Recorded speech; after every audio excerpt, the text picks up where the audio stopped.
Congratulations, you are now our homeowner. Yup, that's me locking in a cash flowing property with less than $3,000 out of my own pocket at the age of 23 while still serving actively in the United States military. And I'm gonna show you guys how you can do this too, even if you guys get out the military and you're using your VA home loan for the first time, or if you're still in the military using your VA home loan for the first time. And after this video, you guys will have no excuses because I literally did all of this while I was still in South Korea, a whole entire ocean away.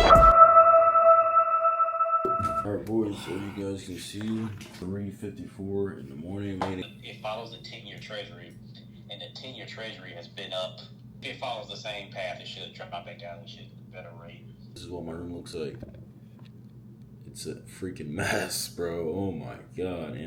But here's what they won't tell you about the VA home loan. This isn't just some get-rich gimmicky quick scheme that you guys can just automatically use and become wealthy. The VA home loan is for you to buy a property, and the BH that you get if you are still currently in the military is to give you a place to stay. Now, if you guys, with the help of this video, find a property that works, you guys can set yourself up and your future generation self up for generational wealth. And no, I didn't have everything figured out. I was actually terrified because of the level of commitment that I'm signing my life to. And I wouldn't even consider myself the most advanced real estate investor. I would just say I was just looking for a place to live. I'm currently an E5 in the United States Army, and my spouse is also in the military, and we just live below our means, and we bought a freaking house. And before I tell you guys how I literally bought this property for less than my Honda Civic that's sitting outside, I have to tell you guys what I did to prepare myself, because you guys might not think this is as daunting as I thought it was, but it is truly life-changing if you do not buy a property the correct way, because you guys face the risk of going bankrupt if you guys don't do it correctly. And so what I did to prepare myself to buy a house was, one, save as much money as possible. Me being in the military allows me to have little to no bills, and so it allows me to save as much money as I possibly can for a down payment if I chose to put money down for emergency expenses or my first house to cover the closing costs for. And so what I need you guys to do is set a budget and set a goal of how much money you guys want to save for your first house. Me personally, I saved $20,000 just because I just felt that was like a magic number, but it could be as high or as low as you want it, but the more, obviously, the better. Next, I educated myself as much as possible. I read books that I will link in the description below, and I've also talked to the experts who have done this plenty of times. I would like to shout out Josh and David Perret because they are amazing and their communities are awesome, wealth of knowledge, and I highly recommend you guys to check them out if you guys are new to this as well. But the reason why I also bought a house so young, because although you could read a book and talk to many people, I personally don't really learn unless I'm doing it. So yeah, nah, I'm buying a freaking house, baby, and I'm finna learn through trial and error what to do and what not to do. And at the end of the video, I'm going to tell you what I wish I did. But I'm also young, I'm 23, I have time to recover. My income isn't even nearly as close to its peak, so it's best to learn and mess up now is my philosophy, so you don't make the same mistakes later. And being in the military, there's so many protections that you guys have that help you if you guys do end up in trouble. Next, I made sure I had no debt. I absolutely had zero debt. When I was in South Korea, I was saving literally as much money as possible. And if you guys are about to buy your first property too, I put so many resources in the description below that's going to help you out.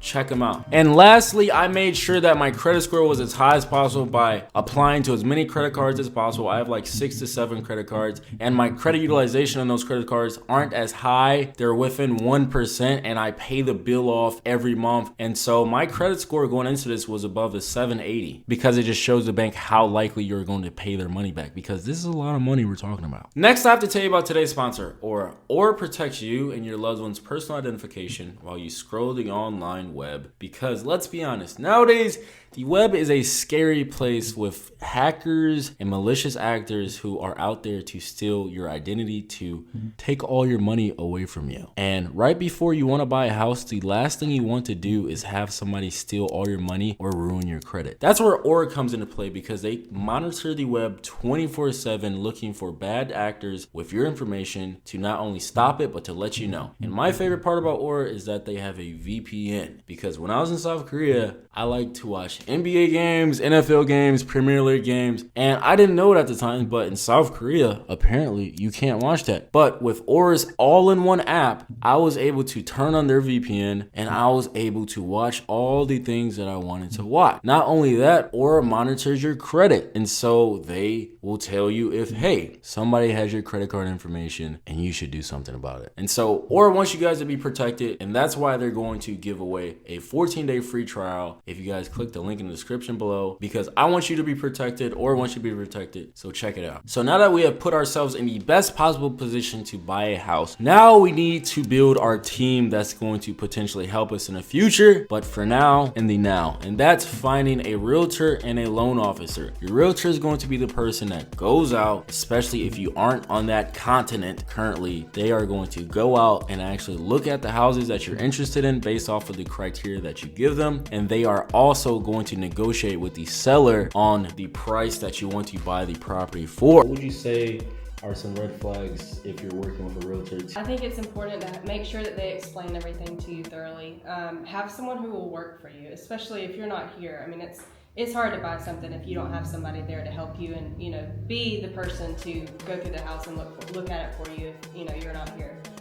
So somebody who will work for you, somebody who explains everything thoroughly and is just upfront and honest with you. Okay, yeah, because while I was sleeping, she was going into every property that I took interest in. She recorded everything. If I had questions, she would ask the homeowner. And next, you're going to want to find a mortgage company like Rocket Mortgage. I'm sure you guys heard of them, or Guaranteed Rate, or USAA, or Navy Federal. All of these banks and organizations will offer you a loan. So it's important that you guys shop around because your credit will take a hit. But for the period in time that you're currently shopping, if you go shop at more than one bank, it's not going to hit your credit multiple times. So it's important that you do this all at once so that you get the best rate and the loan terms. I highly recommend you guys to not use Google, but to use Facebook, and literally on Facebook, look up the spouses page of the base that you're going to. Once accepted, make a post. Hey, I am such and such coming to this base on this date. I need a realtor. And also not only just the spouse pages, but also the city pages as well. You will be bombarded by so many people wanting your business because it's a competitive field. This is where you interview your realtor. You want somebody who's going to work hard for you because you're going to be living in this house for the next 2 to 3 years potentially. You don't want somebody who is going to tell you a lie just to get you to buy. And also, if you do decide to work with a realtor, I didn't notice, but you have to go in contract with them, basically saying that you won't talk to any other realtor. But it's important that you guys put terms and conditions in those contracts, like you don't want to work with the realtor anymore, so you're not stuck with them, because some realtors get lazy. Some realtors don't really want to work as hard if your budget isn't as high as they want, because obviously they're not going to make as much money with you, so they're going to put you on the bottom of the totem pole. You don't want that. Shopping around for a mortgage or a loan officer, you want the best rate possible with the least amount of loan terms. Usually loan terms are pretty standard, but when it comes to mortgage, you generally just want to have the lowest APR at the time, and a loan officer that is pretty knowledgeable and is also fast at communication as well and explaining the terms and fees.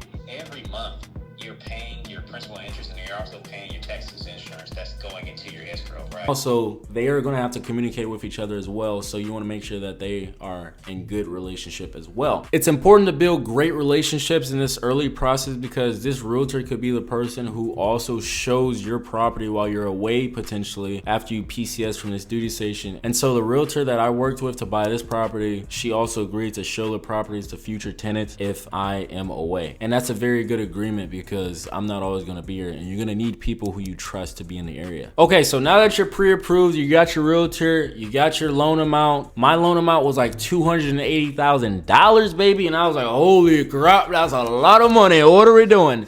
I highly recommend you guys to never go close to that loan amount, because there's always going to be unforeseen expenses, and you don't want to be paying the most and then get something on top of that. It's just no bueno. And so the max I could spend was $280,000 on a house, but I was looking well below that. When searching for a home, I recommend not only going for what you would have liked, but if you plan on renting this property out, what your possible tenants would like. So how far is the property away from everything? Is it close to base? Which, if you guys are going to be renting to soldiers, is an important part. apart? Or is it in a good school district? Because most families are going to be living off post and they care about the school districts more often than not. And so you want to make sure that your property is in a reasonable distance away from where the main employment place is going to be at. A good school district, you want to check the neighborhood of that property if it's good. Look at the property's value around your property that you potentially want to buy. I wouldn't want to buy the most expensive property in the neighborhood.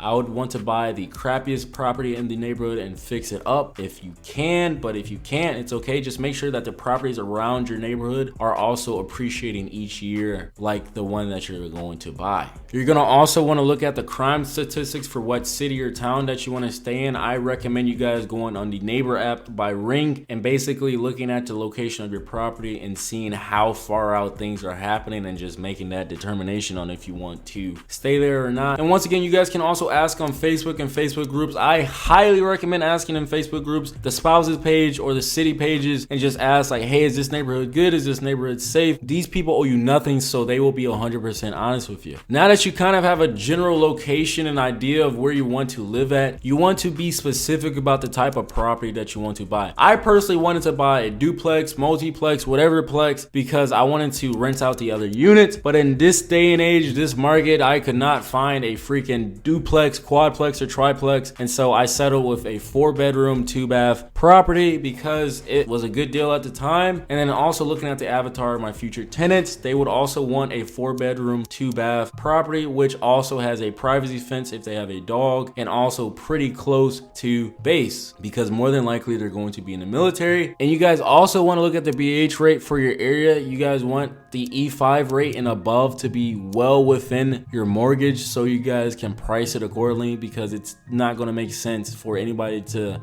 rent your property if it's not covered by BAH. The tools I use for this is Zillow and ChatGPT. Zillow is pretty good, but your realtor should also be sending you properties off of the MLS, which kind of gives you a better look of things, but Zillow is pretty fine as well too. Being in Korea was kind of hard for me because of the time difference, but my realtor was actively sending me properties. I was looking at them. I was mainly looking at the price and the monthly payment, to be honest, because I wasn't trying to be spending too much. And so it was kind of frustrating because it was like, dang, I'm not really finding anything. Like the market is kind of tough, and then interest rates were high and low at the same time, and it was crazy. The properties that fit my criteria that my realtor sent me, I sent lowball offers that did not get approved, and so I was like, what the F? Why is this not easy as what they made it seem on the internet? But now you find that property that you like and you're ready to send an offer. Like I said before, I sent in a lot of lowball offers to all the properties that my realtor sent me. Usually if a property is on the market for a long time, they're going to be more willing to entertain or counter lowball offers, but in my experience they just straight up said no and didn't even want to work with me, which is cool, which is fine. It's a numbers game. You're not going to get a lot of yeses, because if it was a lot of yeses, everybody would be doing it. And so the property that I ended up buying, I bought at asking. But before you want to do that, you want to call home insurance companies to get a quote.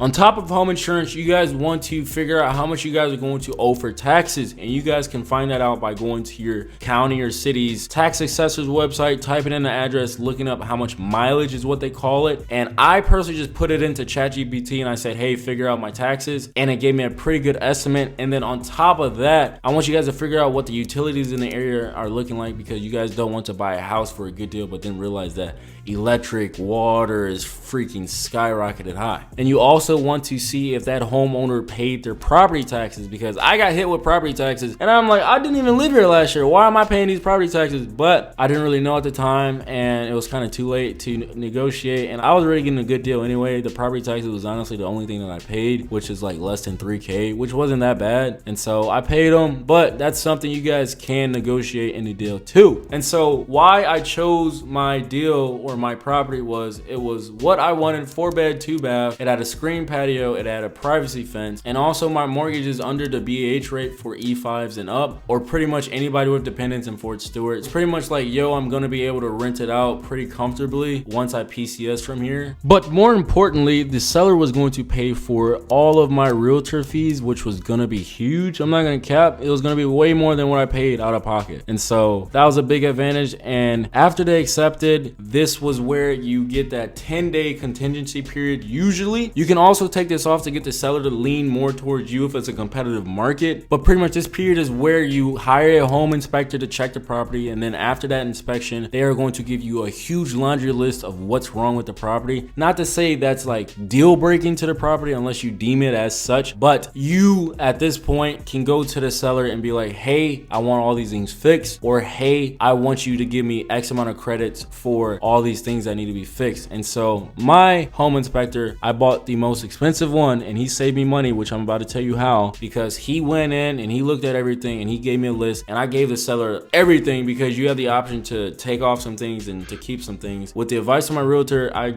told the homeowner, hey, I want everything fixed before I buy it, and they just went ahead and said, hey, we'll just give you X amount of money for you to continue on with the deal. And then not only that, my home inspector, he looked at the water heater, and the water heater was older than what they advertised the property as, and I was like, hey, yeah, no, I want X amount off as well. And then on top of that, you guys want to make sure like the major components of a house, like the roof isn't too old, or the HVAC or heating system isn't too old, or the plumbing, is there leaks, is the pipes working okay, is there mold? You guys want to make sure all of that is fine through your home inspector. And then after everything checks out with your home inspector and you agree to the new terms with your seller, the bank sends out an appraiser, which you will pay for.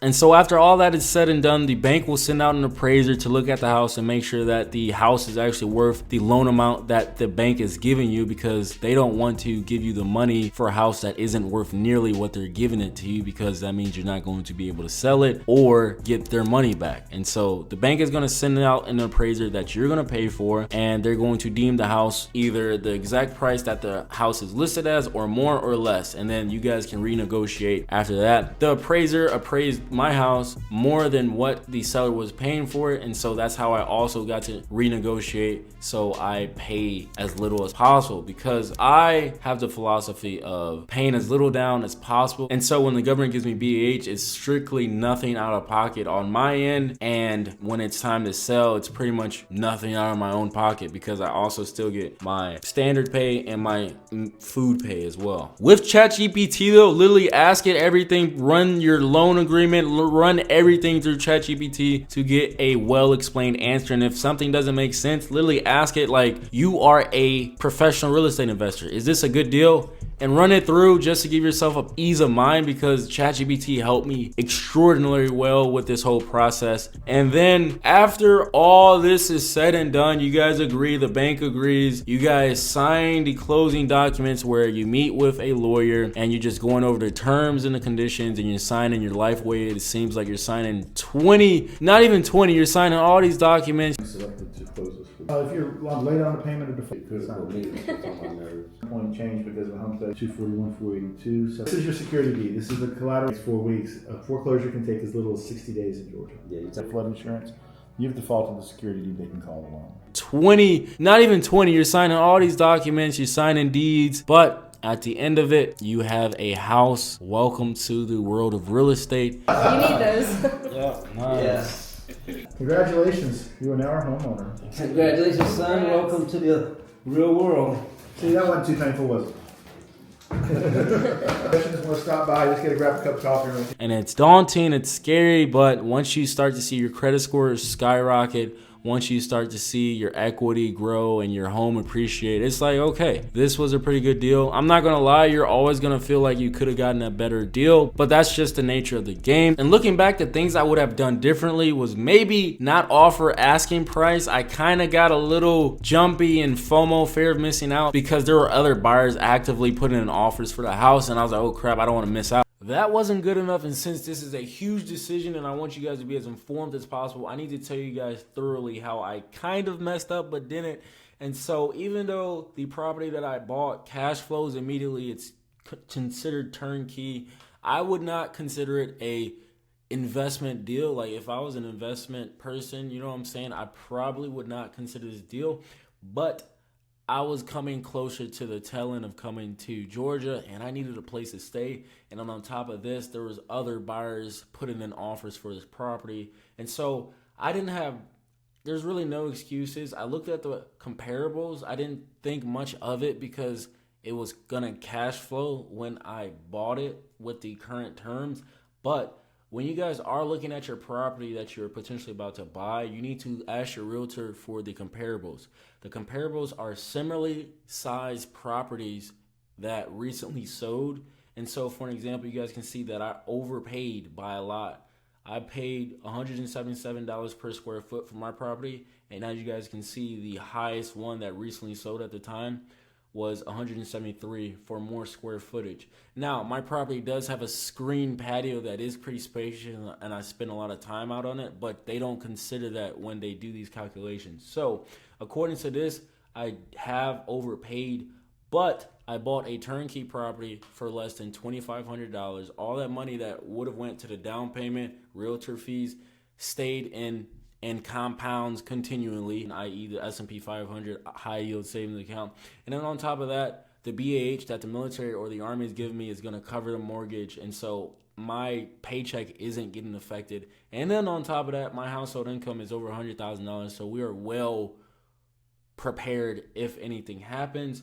But that just kind of sucks because that could have been something I could have leveraged on the negotiation table. And to drive the point home to where I'm not really worried, but it just sucks because my margins are a little bit more tighter than I would like them. This is something smaller than my current property, and it's renting for slightly what it's honestly, I wouldn't even pay $1,850 for it, but this is what the market is like in my area. And so I'm not really worried about my property, you know what I'm saying, my house, if I do decide to rent it out. But this is just something you guys need to know. You guys need to look at similarly sized properties in your area. Call a property management group and get their opinion so you don't overpay and get the fairest deal possible. And so if I were to do it all over again, I would have maybe bid $5,000 lower off asking price to see if they would have gave me a good counter. Another thing is, I wish I would have waited / put my terms and conditions more clearly. I kind of went into this not really knowing what I wanted, but thinking what I knew I wanted. But it all worked out in the end, and I'm going to turn this place into my first rental property. And if you guys want to see how I talk to contractors, building my network up of people so I don't rely on a property management group and do the work myself, you guys can watch the videos here because it's a great experience and learning curve because you guys will be at this point one time too.